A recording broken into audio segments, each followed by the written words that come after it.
Hello बच्चों, पिछले lecture में हमने डिस्कवरी ऑफ रिएक्टिविटी के बारे में बात किया था। आज हम लोग बात करने वाले हैं डिस्कवरी ऑफ न्यूट्रॉन।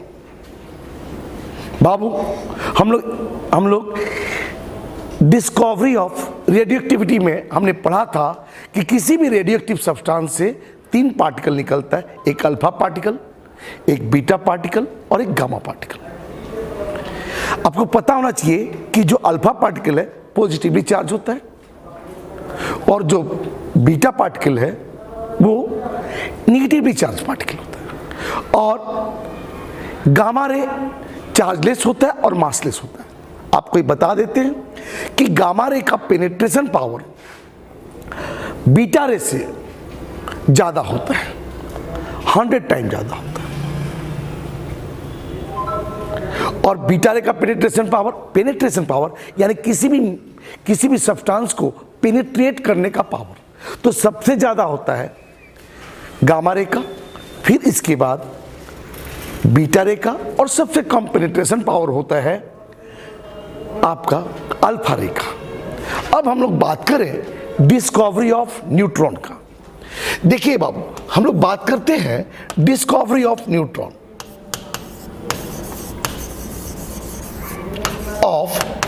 की बात करें। इसको डिस्कवर किसने किया था? न्यूट्रॉन का डिस्कवरी किसने किया था, पहले ये समझा जाए। तो इसको करने वाले थे जेम्स चैडविक। जेम्स चैडविक करने वाले थे। किसने किया था बाबू? James Chadwick.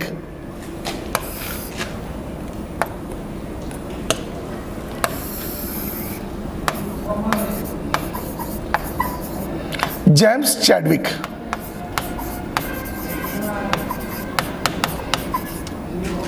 in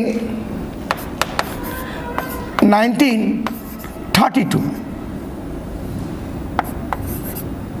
इन 1932 में जेम्स चैडविक ने किया था।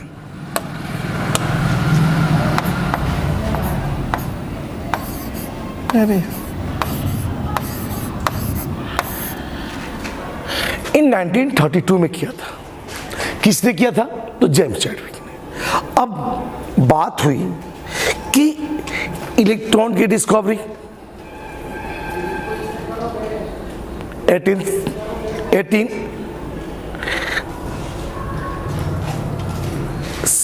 मतलब जेम्स आपका इलेक्ट्रॉन का डिस्कवरी, इलेक्ट्रॉन का प्रॉपर्टी मतलब कैथोड रे का प्रॉपर्टीज का स्टडी करने वाले थे आपको जे थॉमसन। उन्होंने किया था 1879 में। 79 में विलियम क्रूक्स ने किया था। प्रोटॉन का खोज 1886 में हुआ था, और जेम्स चैडविक ने न्यूट्रॉन का खोज 1932 में किया। लगभग 40 साल बाद सवाल आता है कि न्यूट्रॉन का खोज करने में इतना लंबा समय क्यों लगा?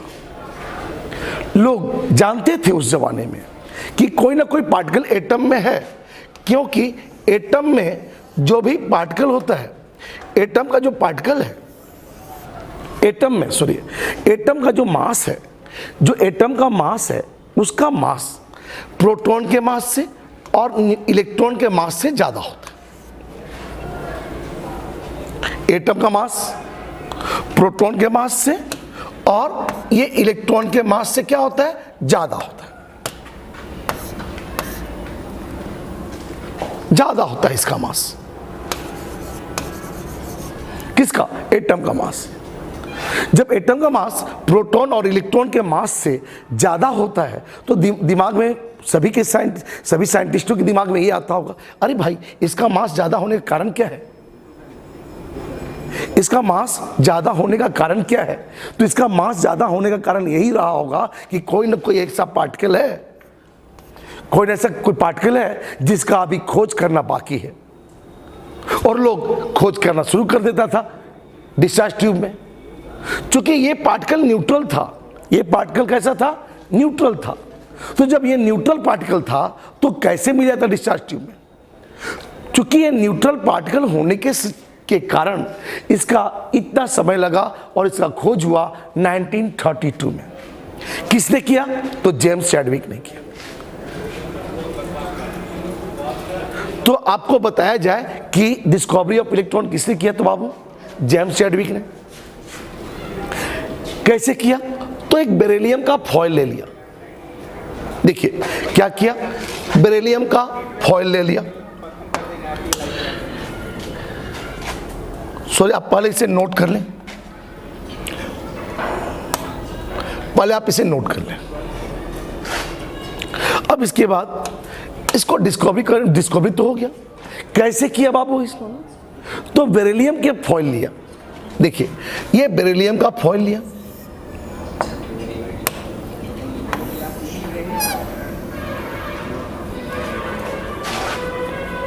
बेरिलियम के फॉयल पर अल्फा पार्टिकल से बमबार्ड किया।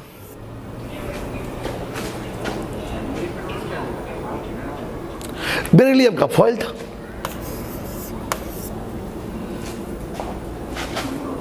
अल्फा पार्टिकल से बमबार्ड किया, तो ये बेरिलियम का फॉयल कन्वर्ट कर गया कार्बन में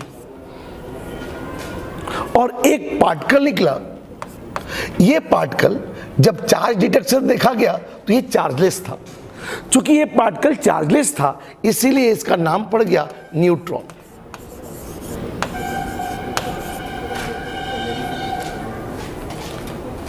इसका नाम क्या पड़ गया? न्यूट्रॉन। तो समझा जाए इसको ऐसे, बेरिलियम का आप जानते हो, बेरिलियम 4 और 9 होता है। इस पे उन्होंने क्या किया? अल्फा पार्टिकल से बमबार्ड किया। हमने पिछले क्लास में बोला था अल्फा पार्टिकल कुछ नहीं है, हीलियम प्लस आयन है। जब इसे बमबार्ड किया तो क्या हुआ? ये 2 और यहां का 4, ये क्या हो गया? 6, और 6 एटॉमिक नंबर किसका होता है? कार्बन का। और यहां पे क्या हुआ? 9 4 13, 9 4 13, 13 में यहां पे लिखा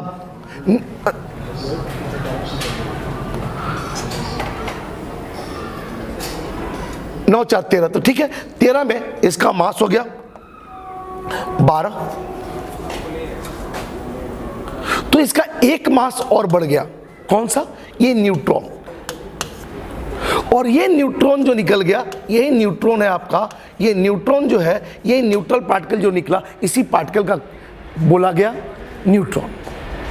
यानी कि क्या किया, जल्दी बता दो बाबू। इन्होंने क्या किया कि बेरिलियम का एक फॉयल लिया, उस बेरिलियम के फॉयल पे अल्फा पार्टिकल से बमबार्ड किया। अब इस बेरिलियम के फॉयल पे अल्फा पार्टिकल से बमबार्ड किया तो ये बेरिलियम कन्वर्ट कर गया किसमें? कार्बन में, और एक चार्जलेस पार्टिकल निकला। चूंकि ये चार्जलेस पार्टिकल था, इसका कोई चार्ज नहीं था, और इस पार्टिकल का नाम रख दिया गया न्यूट्रॉन। उसी प्रकार जब उन्होंने क्या किया कि बोरोन का भी फॉयल लिया, इसे भी अल्फा पार्टिकल से बमबार्ड किया। जब बमबार्ड किया तो ये जो बोरोन था ये कन्वर्ट कर गया नाइट्रोजन में, और एक चार्ज पार्टिकल निकला, और इस चार्ज पार्टिकल को क्या कह दिया गया? Neutron.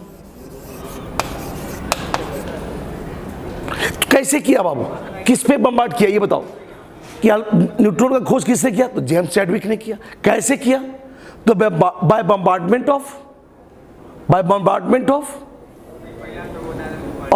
Alpha ray on the foil of beryllium और बोरॉन। उन्होंने बेरिलियम के फॉयल पे किया था। तो देखो कैसे, हीलियम है 2 4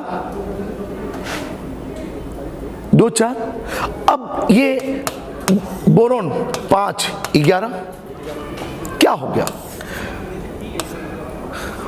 5 2 7 नाइट्रोजन, और इसका होता है नाइट्रोजन का 14।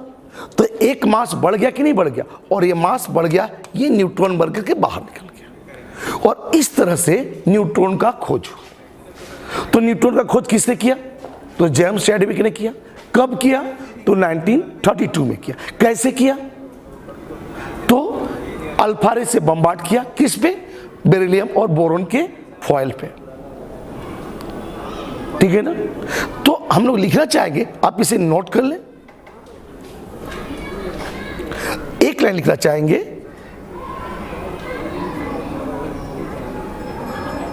पहले नोट कर ले बाबू। अब इसे लिखना चाहेंगे, he discovered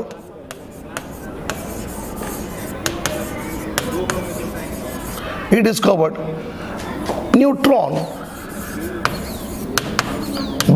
by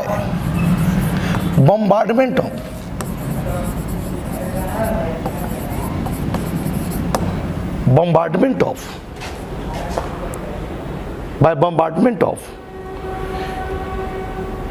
alpha ray on the foil of beryllium, on the foil of beryllium। उन्होंने बेरिलियम के फॉयल पे अल्फा रे से बम्बार्ड किया और अल्फा रे से बम्बार्ड करके न्यूट्रॉन का खोज किया। पहले आप इसे नोट कर लो। अब देखिए बाबू, हम लोग क्या करेंगे, अब हम लोग चार्ज ऑफ न्यूट्रॉन पढ़े। चार्ज ऑफ न्यूट्रॉन पढ़े। न्यूट्रॉन का चार्ज कितना होता है, दिमाग में बिठाएं कि न्यूट्रॉन का चार्ज अगर बोला एब्सोल्यूट चार्ज ऑफ न्यूट्रॉन या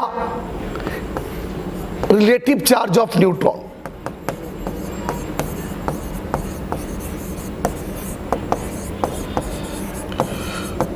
दोनों का दोनों जीरो होता है। चाहे वो एब्सोल्यूट चार्ज हो, चाहे वो रिलेटिव चार्ज हो, जितना भी चार्ज होगा दोनों का चार्ज क्या होगा, आपका जीरो होगा। ये न्यूट्रॉन का चार्ज है। अब दिमाग में बैठे, न्यूट्रॉन चार्जलेस है, इसका कोई चार्ज नहीं है। चाहे ये एब्सोल्यूट चार्ज हो, चाहे ये एब्सोल्यूट चार्ज हो, चाहे इसका रिलेटिव चार्ज हो, दोनों का दोनों चार्ज का क्या होगा, जीरो होगा। अब इसका न्यूट्रॉन का मास याद रखें आप। न्यूट्रॉन का जो मास होता है बाबू, आप याद रखें बाबू कि न्यूट्रॉन का मास प्रोटॉन के मास के बराबर होता है। न्यूट्रॉन का मास और प्रोटॉन का मास दोनों का दोनों क्या होगा, इक्वल होगा। किसका किसका मास, न्यूट्रॉन का और प्रोटॉन का लगभग बराबर होता है। अब जैसे देख लो यहाँ पे, हम लोग देखा जाए इसको, अगर हम देखें कि चार्ज के बदले अब हम लोग मास की बात करें, मास ऑफ न्यूट्रॉन, तो एब्सोल्यूट मास ऑफ या रिलेटिव मास, दिमाग में बैठा, इसका जो एब्सोल्यूट मास होता है ये लगभग बराबर होता है 1.675 इंटू 10 के पावर -24 ग्राम। किसका मास है, तो absolute mass of neutron. Neutron का मास कितना होगा, तो 1.675 इंटू 10 के पावर माइनस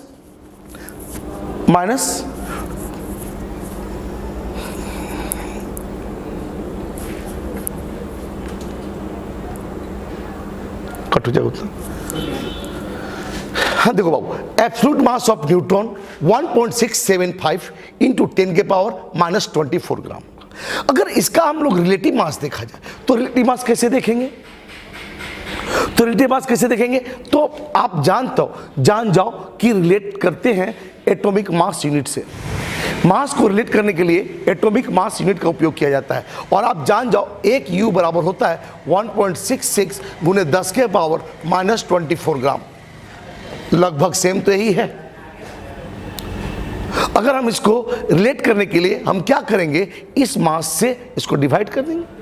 लगभग इसका अभिमान मास किसके बराबर आएगा, रिलेटिव मास भी 1 के बराबर ही आता है, और ये आता 1.0074 AMU या U के बराबर आता है।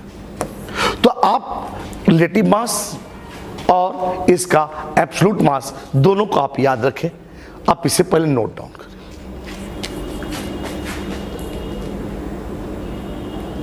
देखिए बाबू, आपने न्यूट्रॉन का डिस्कवरी कैसे हुआ समझे।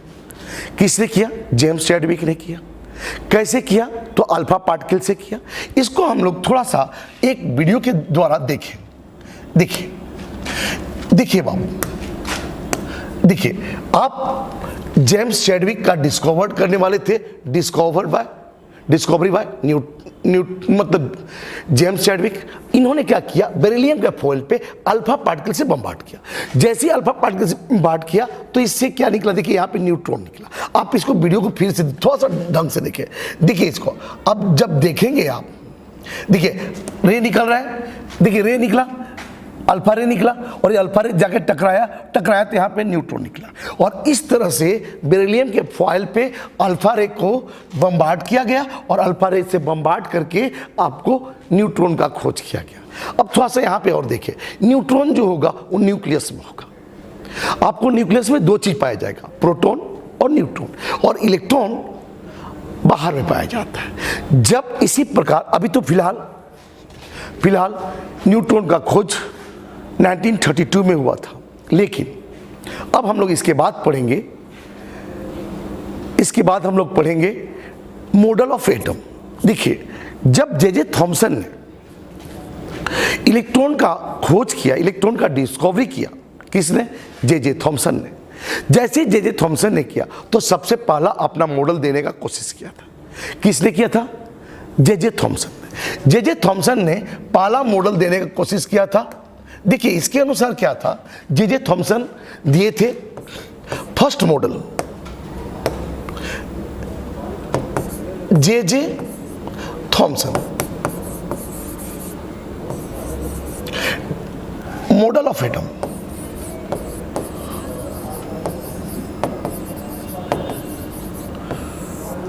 तो अब हम लोग अगला टॉपिक करते हैं मॉडल ऑफ एटम। ये मॉडल ऑफ एटम सबसे पहला देने वाले थे जे थॉमसन। इनके अनुसार एटम स्फेरिकल होता है, पॉजिटिवली चार्ज स्फीयर होता है। इनके अनुसार एटम पॉजिटिव चार्ज स्फीयर होता है। ये पूरा का पूरा पॉजिटिवली चार्ज होगा, ये पूरा का पूरा पॉजिटिवली चार्ज होगा।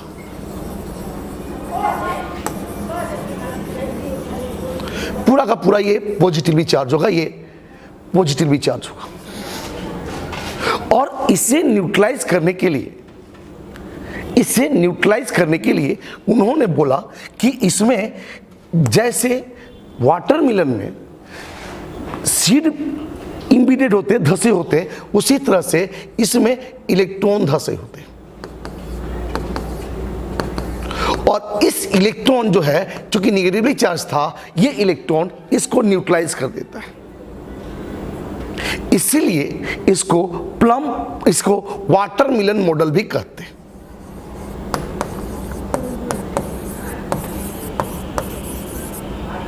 इसको वाटरमेलन मॉडल भी कहते हैं। यानी कि जे थॉमसन के अनुसार, बाबू जे थॉमसन के अनुसार ये जो आपका एटम है वो एक पॉजिटिवली चार्ज स्फीयर है, और उस पॉजिटिवली चार्ज स्फीयर में को न्यूट्रलाइज करने के लिए जैसे वाटरमेलन में, तरबूज में सीड धसे होते हैं, उसी तरह से इसमें इलेक्ट्रॉन धसे होते हैं, और इस एटम को क्या कर देता है? न्यूट्रलाइज कर देता है। बस इतना ही जान जाए कि according to J Thompson,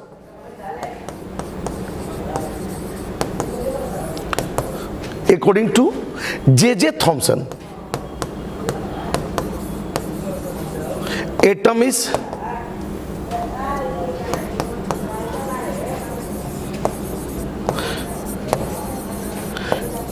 is positively charge sphere.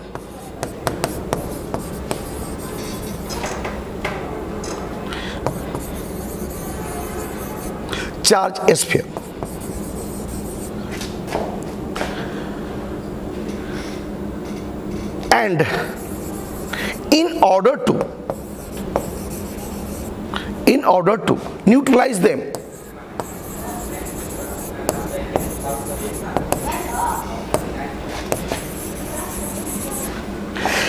Electron embedded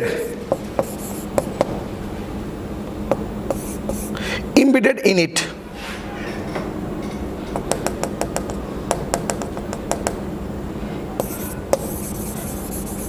embedded in it, just like seed in watermelon। इसीलिए इस मॉडल का नाम क्या पड़ गया, वाटरमेलन, या प्लम पुडिंग मॉडल भी बोलते हैं।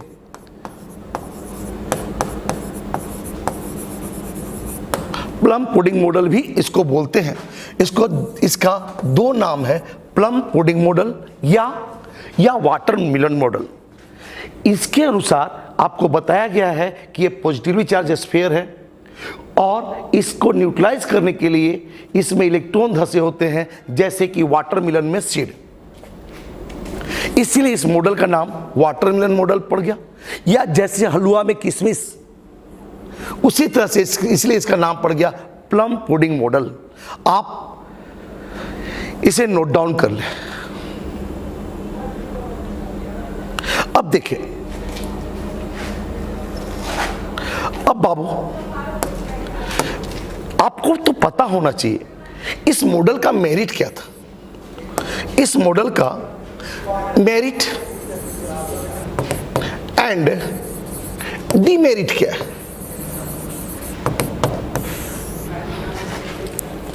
इस मॉडल का मेरिट एंड डीमेरिट क्या है। तो मेरिट क्या है, आपको तो समझ में आ रहा है कि मेरिट क्या है। मेरिट तो हमको लग रहा है कि ये एटम का न्यूट्रलाइजेशन को एक्सप्लेन करता है। It explain neutralization of atom.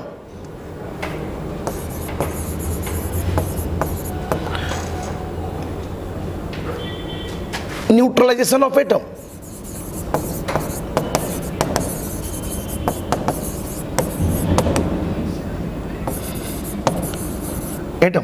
But इसकी सबसे बड़ी कमी थी कि एक रदरफोर्ड नाम के साइंटिस्ट थे, उनका जो एक्सपेरिमेंट था अल्फा स्कैटरिंग एक्सपेरिमेंट, उसको एक्सप्लेन नहीं कर पाते हैं।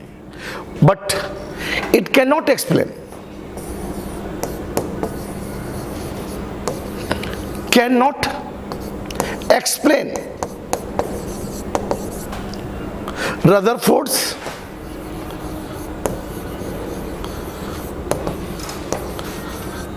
Rutherford's alpha ray scattering experiment।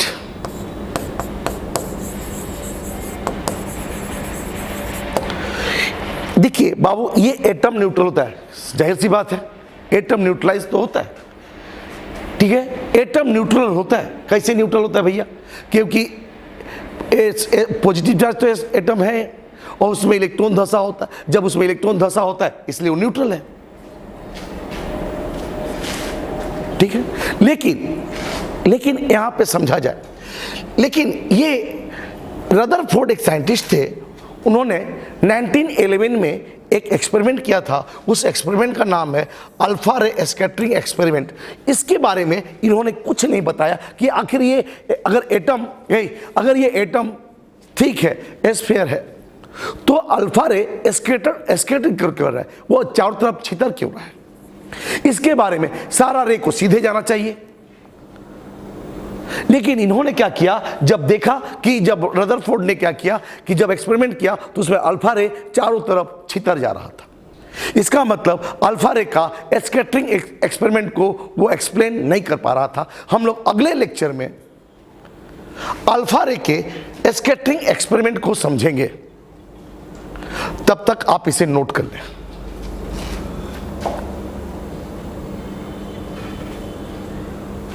बाबू, आप लोग ये चैनल को लगातार देखें और इसे सब्सक्राइब जरूर करें। इस चैनल का नाम है EduServe थिंक फॉरवर्ड।